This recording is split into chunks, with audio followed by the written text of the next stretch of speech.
Good morning, my friends. My name is Lama Jigme, and welcome to the ever-exciting adventure that is my life. I'm currently filming this video in beautiful West Hollywood. At this moment, I would like to talk to you about the dichotomy of spontaneity versus contrivance. So there's many ways to explore this. I want to explore this at this moment physiologically. I'm going to show you a side view of my noggin. It's been said that we have three brains. We have a brain stem up in here, we have a midbrain, and we have a forebrain. Now it could be said that biologically speaking, evolutionarily speaking, our brainstem, also known as our reptilian brain, is the oldest part of the central nervous system that could be called a brain. And it's if the brain, if our cerebral cortex, if the entire noggin was a neighborhood, the brainstem could be likened to the old curmudgeon who lives in a house and sticks his head out the window and yells, "Hey, you kids, get off the lawn!" Many millennia after the development of the brainstem, we saw the development of the midbrain that some people call the mammalian brain, as it's common to mammals. In terms of human evolution, this is like the young couple, the newlyweds on the block, all full of optimism and idealism. Life is beautiful. We're going to save the world.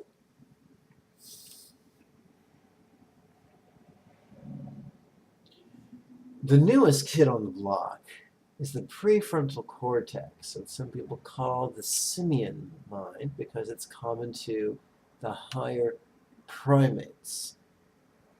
Actually, all primates, but most sophisticated in the higher primates, such as us. Give me a banana, and that would be right up here. So that's the newest addition to our block.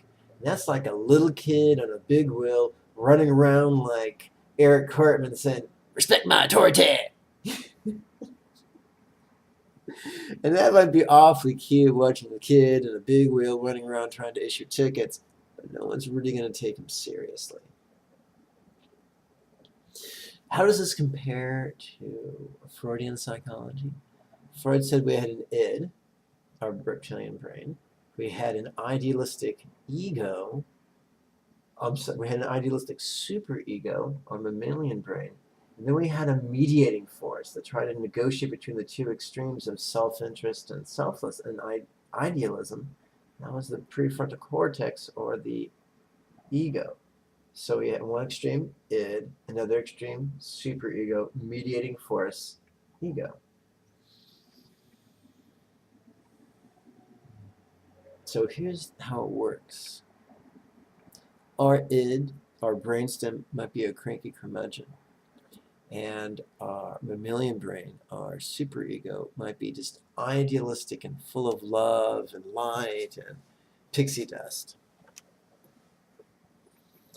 But we have prefrontal cortex, a mediating energy to negotiate between the two. Now here's the funny bit.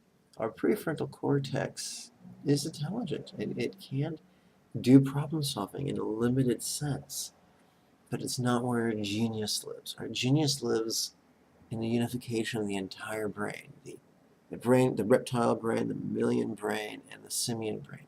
We need them all working in consort to be truly plugged in, to be in the zone, to be a flowing genius. Spiritually, emotionally, intellectually, physically, athletically, you name it, sexually, we need to be completely plugged in. What happens a lot of the time is most of us tend to rely on just one part of the brain, and that can get us in trouble. Our prefrontal cortex isn't intelligent, but its intelligence is limited. If we rely solely on the area behind our forehead, our insight will be shallow, will be superficial, almost childish, almost petulant. So what we want to do is be completely integrated. That's a great word. Completely integrated in our approach. There's a wonderful phrase newspapermen sometimes use, or at least they used to use before the internet, and the idea was called phoning it in. So sometimes an investigative reporter on the field would have a scoop, and it would be getting close to deadline, so instead of driving back to the office, he'd call his editor on the phone and phone in his notes. That's the literal use of the term. However, sometimes what can happen is the metaphoric use would be handing in work that was less than inspired, that was simply mechanically produced. There's a huge difference between a perfunctory piece of labor or an inspired piece of art. Let's make our lives into an inspired piece of art. Well, how do we get there? Well, we do it by integrating everything. Well, that sounds really nice, but how do we do that? By balancing the spontaneous with the contrived. If we live our life in a contrived manner, it won't work out well. If we live our life in a purely spontaneous manner, it won't work out well. We need a marriage of the two extremes. Let's take Dharma practice, for example. You could come to a class or two, either over Skype or in your hometown or in person. You can learn a 3-minute technique or a 6-minute technique or a 9-minute technique or a 12-minute technique, so forth and so on.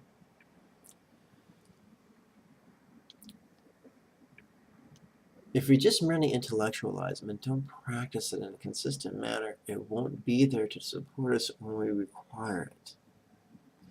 If we only practice in a contrived manner, following our teacher's instructions to the letter, and only practicing when we have 3, 6, 9, or 12 minutes, we'll be limiting ourselves. So how do we reconcile the two? By taking a lesson from some of the great improvisational jazz musicians. One of my Chan teachers lived in a roommate situation, and there was a temporary guest at our house, a jazz musician. And all day long, he would just play scales over and over and over again. Different types of scales, but still scales and scales and scales. When he'd get to the jazz club at night, he wouldn't touch the scales. He would just do these radical improvisations, sometimes with a tune, sometimes dramatically departing from the tune. They call that playing in the stratosphere. Sometimes in harmony with the beat, sometimes divorced from the beat, but in a way that his peers just loved. So his spontaneous virtuosity was dependent upon the trenchant contrivance of his daily practice. We have a solid practice every morning and a solid practice every evening.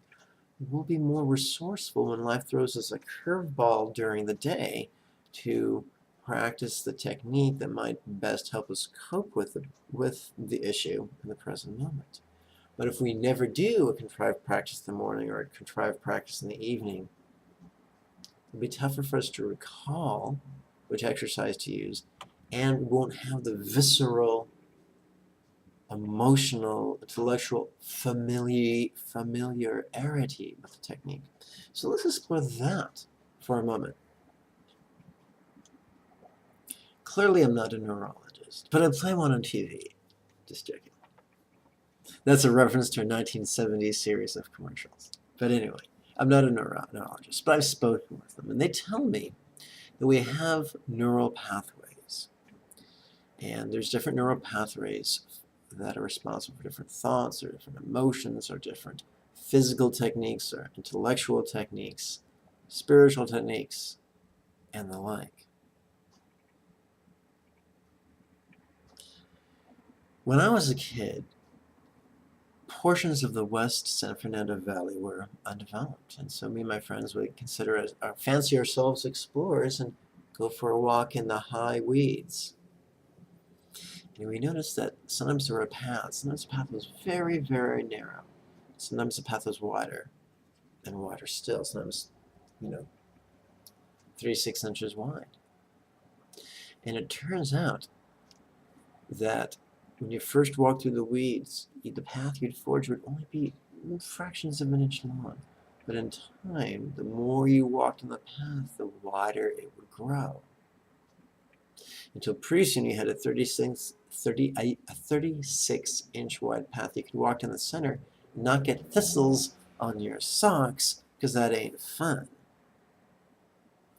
The same thing happens in our brain, in our central nervous system. The more we do something, the wider and deeper and broader our neural pathways become. So just as the jazz man performed his scales all day long, every day, created these thick neural pathways so he could viscerally intuit the connection between notes and progressions and stuff like that. Likewise, by practicing the homework we receive from our meditation teacher every morning and every evening, we become more and more and more familiar with the techniques, not just intellectually in our precognitive, in our prefrontal cortex, but also in our midbrain and in our brain stem and in the whole brain experience, which is crucial to be more than just a technician, but to be an artist. So that's what we want to do. We want to, as we go through life, we want to take our skill set and apply it in the most exquisite way. And friends, I invite you to make your life a work of art. My next series of classes, let's see, they're going to be Tuesday night classes, and they're going to be, I intend to start them the 1st of October. I intend to hold, so if you're in the greater Los Angeles area, come to an in-person class. If you're not, participate over the internet via Skype. Then the current venue I have in mind is not that big. I can only really hold about 9 folks. And my understanding is that on Skype, and I might be wrong, but it can only really handle about 8 folks. So if you're interested in participating, use the links below to contact me on Facebook or my website, and we'll figure out how to make this happen. May you, and oh yeah, by the way, you're welcome to write a comment below this video, either here on YouTube or on Facebook. Ask me a question, leave a comment, or just give me a cyber hug. Who knows? I might cyber hug you back. May you and yours be healthy and happy. Om Mani Padme Hum. Bye-bye.